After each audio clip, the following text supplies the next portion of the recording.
War is a racket.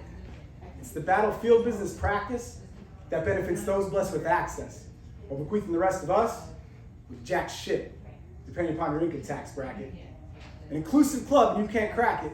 Born broke, so you're on a blacklist. Established by the same classist, fascist asses that deny you access while living a life of excess at the expense of the war chest.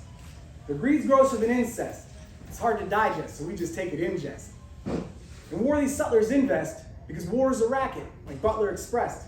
You just can't hear it because the sound is suppressed, like the voice of the oppressed. So don't expect to be kept abreast of the situation by the press because they're complicit in this mess. But frame of protest is unrest to make it easier to place you under arrest.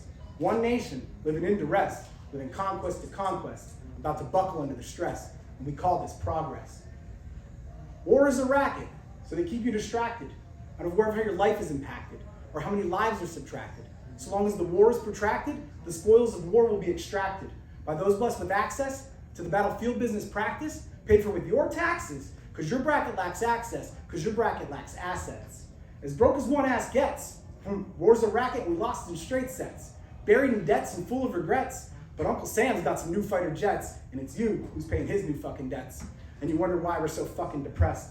Living in a society that's repressed. Living in a society that's regressed. Living in society, but you can't afford to leave the nest. Hard pressed, distressed, can only afford to eat because your bracket's got access. You're one bad day away from being dispossessed or having your car repossessed. We're tired of showing up uninvited and underdressed. We're tired of doing our best only to fail to impress. We won't be free until in peace we rest. War is a racket. To get you to back it, they put Brad Pitt in a smash hit and let the DOD finance it. They script it so war seems romantic and it tastes more organic. By the time you realize it's Kool-Aid, you drank it. Now you're asked to cross the Atlantic, policing the planet, a pawn in someone else's antics. Exposed like spandex, a bad dream like Shantex. And truth be told, soldier, I don't like your chances. Like a tree's fallen leaves, you've been abandoned by your branches. Your prayers go unanswered, while war kills more innocents than cancer. And there's ample examples of your knees being trampled, the Constitution being dismantled, and Lady Liberty being manhandled, all without scandal. Just so some asshole can gain a damn angle and a gamble on a geopolitical tangle, betting on the banner that's star-spangled, leaving it mangled, fractured, broken, battered, and tattered. War is a racket and the consent is manufactured to the industry standard by bad actors with big backers that benefit leaving society ass backwards. So don't get captured. War is a racket. It's America's dirty habit. Like a fiend looking for their next hit, America's gotta have it. Because America's gotta have it. Because America's gotta have it, our palates have adapted to hack it. We're so savage we managed to overlook the damn damage just to gain a damn advantage and advance our own finances. Only give a damn about our own circumstances.